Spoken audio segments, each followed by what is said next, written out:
Hey everybody, welcome back to class. Today in art, we're going to be looking at the element of art called texture. So far in art, we've looked at line, shape, and color, and now we're moving on to texture. We're going to include a little bit on the element of art value because texture and value work hand in hand. So what is texture? Texture is how something feels or how something looks like it feels. So texture involves the sense of touch, and that's partly because there's actual texture and there's implied texture. And implied texture is how something looks like it would feel. So texture in art is used to describe how something feels. Texture makes your art more interesting, just like using texture words makes your story more interesting. So here's an example. If I say dog, it really doesn't describe the dog I want you to know about. But if I use adjectives and describe the dog as tall, has long curly brown hair with short pointy ears and a long curly tail with big drippy cheeks, you start to get a picture of the dog that I want you to know about. Now, if I just drew the outline of a very simple cartoon dog, you wouldn't necessarily get the sense of the drippy cheeks and the long curly hair. So I want you to know about those adjectives and those details in my drawing, so I need to put them in my drawing. Now there's two different kinds of texture, like I said, implied texture, like in a drawing or painting, or something you see on the screen, and then there's real texture or actual texture. If you were able to touch the yarn or the straw hat or the floor, and you would feel that it is soft or bumpy or smooth or rough. So that's the actual texture. So for example, this yarn feels soft and fuzzy to me. But if you're looking at this on your screen and you were to touch the screen, you're seeing an implied texture because when you touch the screen, it doesn't feel like this yarn feels. So, and the straw hat, the same way. I can feel this feels bumpy, but kind of smooth at the same time. That's the actual texture of this hat. But if I hold it up and you touch your screen, you don't feel any difference in the screen than when I was holding up the yarn, because you're getting the implied texture, but I'm feeling the actual texture. So as you might guess, we're going to be drawing implied textures because we're going to be drawing on paper. And the paper is going to feel the same after we draw as it does before we draw. So we're just making some information for our eyes and our brain to interpret the texture. It's implied texture.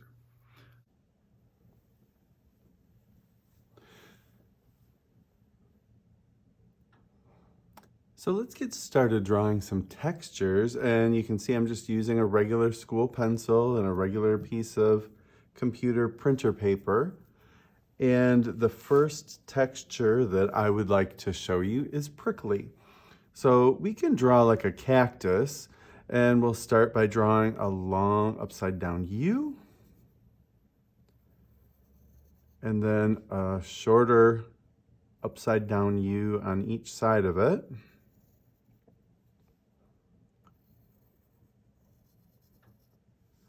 And then we can connect those by drawing a U shape,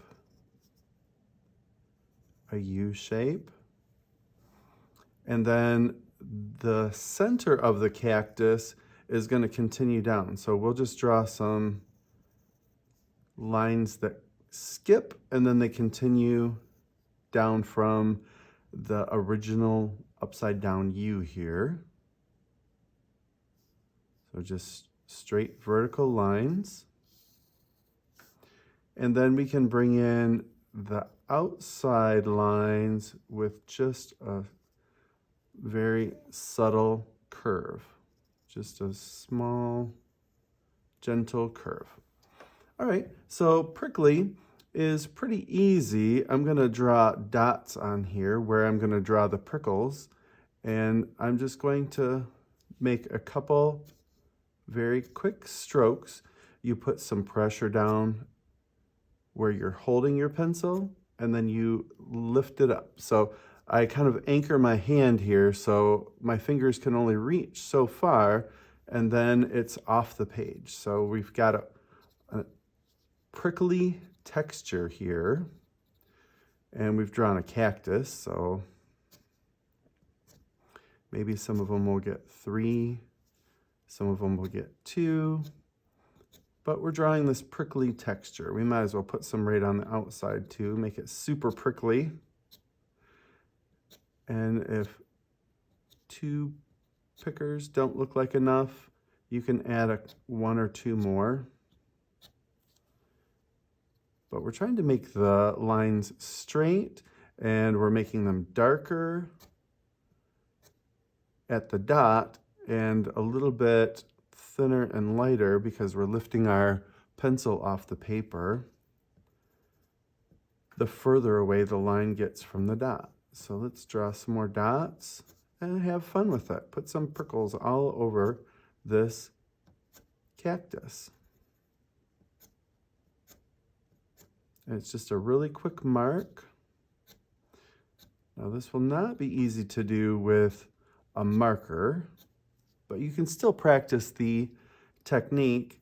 Just, hold on to the marker, anchor your hand down, and then hold on to it and put your end of your marker on the dot, and then just drawing quickly. We're just doing this motion where our fingers and thumb kind of move away from us. So you can continue this all over your cactus until you have enough prickles on your cactus to call it prickly.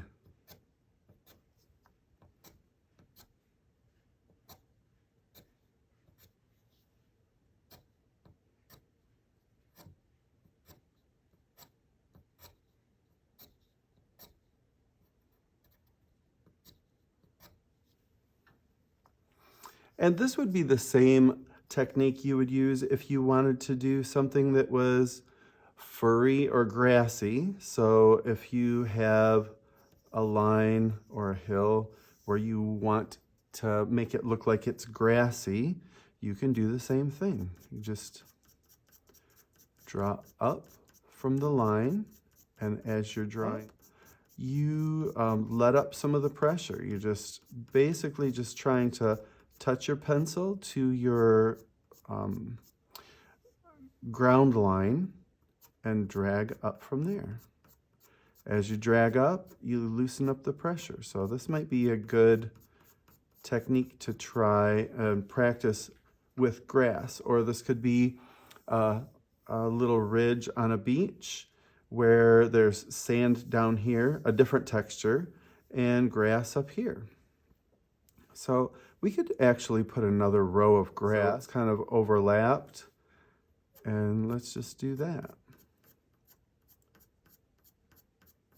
So in some places the grass can go the same direction as what's above it, but it doesn't always have to go in the same direction. So now we're getting this little effect that this is a little grassy area at the top of it. Maybe there's water back here, we could put in a little bit of water. So the cactus probably wouldn't be by the water, but maybe you could call this mountains back here. Just rough in some mountains. And then to get the sandy, powdery effect, you use a stipple or dapple. I've heard it called both. And you're just tapping. Now, you're not hearing me pound my pencil into the table. Just a light tap makes a mark. So you don't really have to make any sound really whatsoever when you're doing this. So let's just tap around. Some areas have a lot of taps, and some areas have just a few trailing together there. So our goal is not to break the lead on our pencil. our goal is to just make a tiny mark on the paper, and working in a smaller area and then gradually moving around makes more sense than dot, dot, dot, dot, dot, dot, dot, like this. Because this way, it kind of gives the effect that maybe this is a little bit shaded here, you know, like this is the lower side of a ridge, and our dappling or stippling dots can make it look a little sandy. So maybe this is just a little inlet here, and we can keep drawing so that maybe the shore comes up here, and we can just, using a very light pressure, we're just drawing a little horizontal but still zigzaggedy line. And now it looks like it could be, you know, the seashore, and this is just a part of the land that kind of reaches out into the seashore. So we have prickly, and we should really go around and continue all of these. We have grassy, and we can make some areas a little darker than others, but we're just making the strokes go up.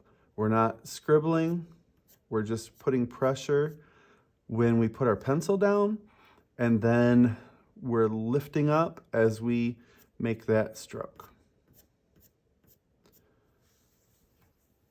Then we have dappled or stippling to make it look sandy or powdery. And then we've just got this little kind of rough scrumbled line to make it look a little bit like a shoreline. So let's move on. We can try smooth, or let's start with smooth. So with smooth, I'm going to draw a sphere. So it's just a circle. And it's not a sphere until I put some shading on it. So I'm going to actually use kind of the side of my pencil. You can also do this with crayon. And I'm going to make it quite dark around the bottom. Now I'm going to just shade in kind of like this crescent shape, this moon shape right here. So, and then now I'm going to go closer to the bottom and put some more pressure to make it darker, just down on the bottom. And then I'm going to use my finger and blend this around. So this looks fairly smooth, and this is a technique that anybody can do. You can use this mainly with pencil or something that's powdery, like crayons and markers. This doesn't work as much, but just to make something look smooth, you can blend it with your finger. And yeah, it does get a little bit on you. You can wash your hands when you're done, but it does a very believable effect that this is now smooth or possibly shiny.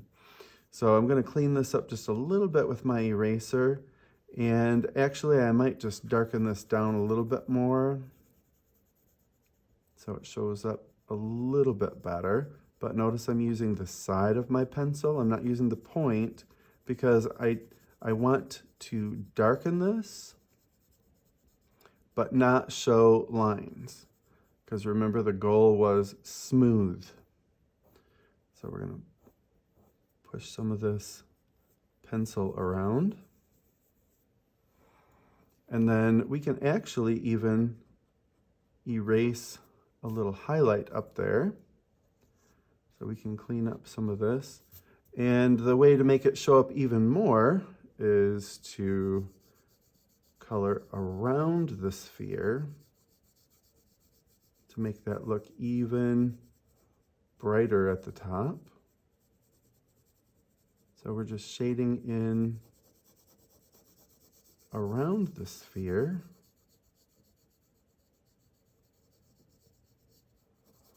And again, I'm holding my finger on the table to kind of anchor where my hand is. I'm not just letting it go any which way. And then I'm going to lighten this up here. Use a lighter mark.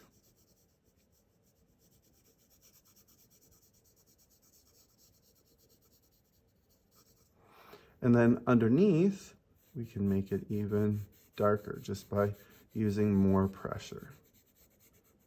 So now this looks like it is smooth. So you can do this to represent glass or maybe a smooth, shiny body of water. But let's move on to dripping.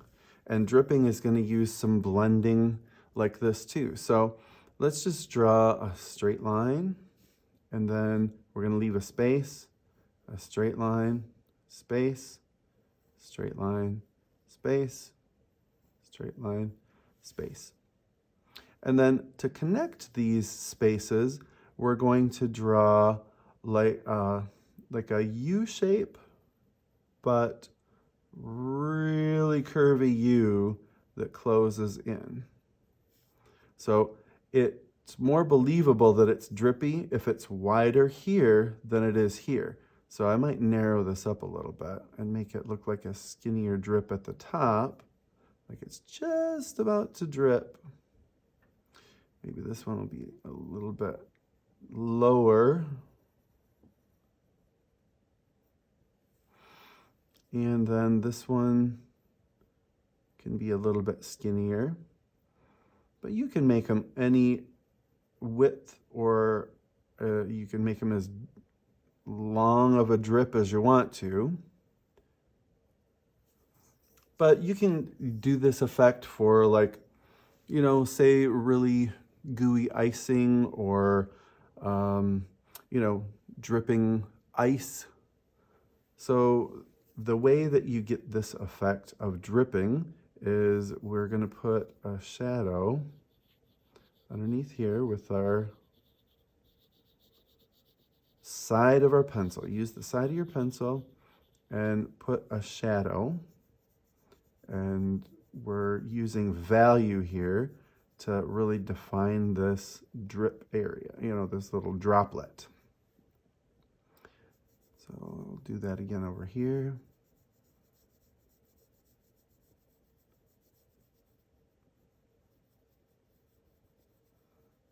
And this is an effect you can use with crayons too, because you can use the side of your crayon to shade. And then we're going to make the body of the droplet darker on one side, the side opposite the shadow. We're going to make the body of it, or the longer part of it, darker.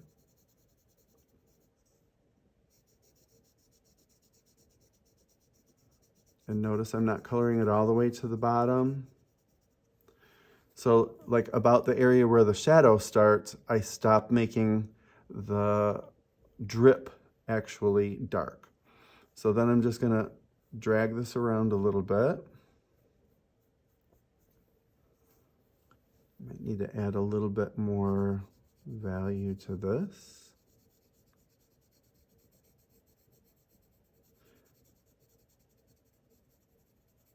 Just so that I can move it around a little bit. And up here might need to be just a little darker, because we want the widest part of the drip to be the lightest. So now down here, right below the drip, we want that to be darker. So there's a little shadow closest to the edge of the drip. So now that, well, it kind of looks like three vases sitting on a table, but if I finish drawing whatever's on the top up here, you can see that it does really give the illusion that it's a drip.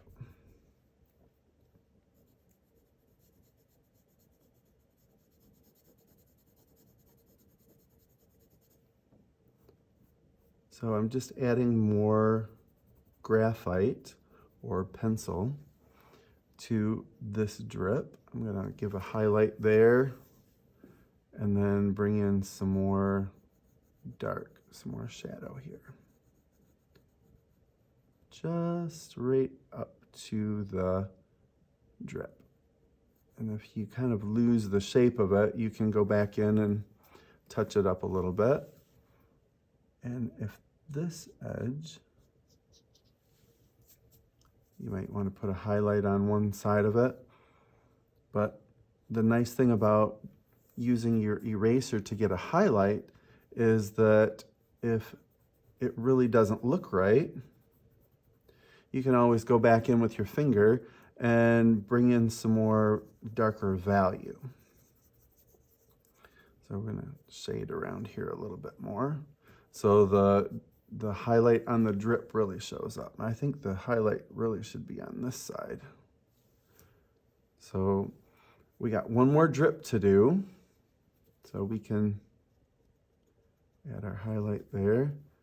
And one trick to making your highlight stand out is just put a little line below it.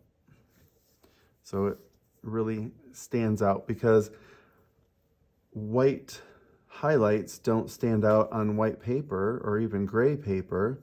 They need some darker value for them to stand out. So you have to darken it down a little bit in order for the highlight to show up.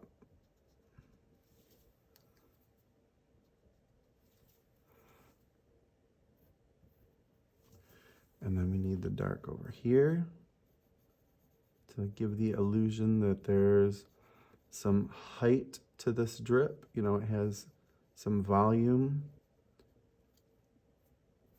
and that it's causing a shadow. So there you have drippy, smooth, fuzzy, grassy, sandy, prickly. So I hope you're starting to see that you really get a lot of texture by using light value next to dark value. The reason that this looks grassy is because the dark, really fine, loose line stands out next to the white around it. If I had drawn a dark sky, let's say this is my horizon and this is the sky. If I wanted the grass to stand out on this area, I would have to use my eraser and lightly draw grasses in that way. So texture is all about value changes. So you have to have light and dark next to each other to give the effect of texture. So I'm just going to draw in some darker lines here so the light lines have something to show up against. So now you can see the grasses are showing up, because if I just did this, they still show up, but they show up here a lot better because I've given a light background to provide the contrast. So practice drawing prickly, smooth, drippy, grassy or furry, stippled or dappled, powdery, and maybe even try drawing one with your eraser. Put in a ground, that's what they call it when you tone your paper. When you put a gray on your paper, you're putting in a ground. You blend it in a little bit, and then you take away some of that gray with your eraser. So give that a try. Practice a few of these techniques, and then we'll come back and draw something that incorporates more than one texture.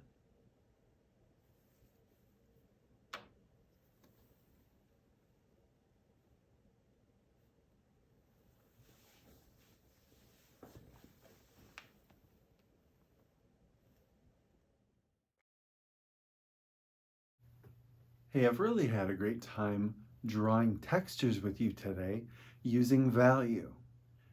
Keep drawing and improving your skills, and until the next time, so long.